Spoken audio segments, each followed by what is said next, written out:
Hi friends, ఎలా ఉన్నారు? అందరూ బాగున్నారా? ఈరోజైతే జొన్నలతో ఈ విధంగా ట్రై చేయండి. టేస్ట్ అయితే చాలా బాగుంటుందండి. ముందుగా 4 గ్లాసులు జొన్నలు తీసుకోండి. జొన్నలు మునిగేంత వరకు వాటర్ పోసుకొని ఓవర్ నైట్ నానబెట్టుకోవాలండి. చూసారు కదా, జొన్నలు అయితే నానిపోయాయండి. ఇప్పుడు నీట్గా కడుక్కొని ముందుగా ఒక మిక్సీ జార్ తీసుకొని కడుక్కున్న జొన్నల్ని మిక్సీ జార్లో వేసుకుందామండి.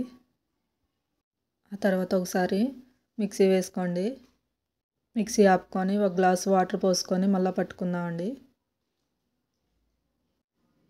చూసారు కదా, ఈ విధంగా పట్టుకుంటే సరిపోతుంది, మెత్తగా పట్టుకోకండి. ముందుగా ఒక గిన్నె తీసుకొని 5 గ్లాసులు వాటర్ పోసుకోండి. టేబుల్ స్పూన్ ఉప్పు వేసుకొని నీళ్లు మరిగేంత వరకు ఉంచుకోవాలండి.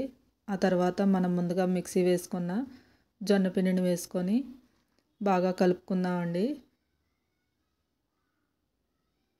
మీడియం ఫ్లేమ్లో పెట్టుకొని ఉడికించుకోండి. 20 మినిట్స్ ఉడికించుకుంటే సరిపోతుంది. చూసారు కదా, ఈ విధంగా వస్తే సరిపోతుందండి. చూసారు కదా, జొన్న అంబలి అయితే రెడీ అయిపోయిందండి. బ్రేక్ఫాస్ట్గానైతే తీసుకోండి. ఆరోగ్యానికి అయితే చాలా మంచిదండి. ఇది మీరు కూడా ట్రై చేయండి.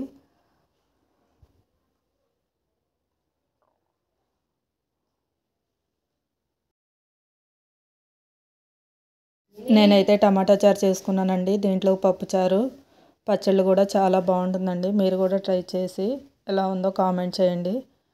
బాయ్.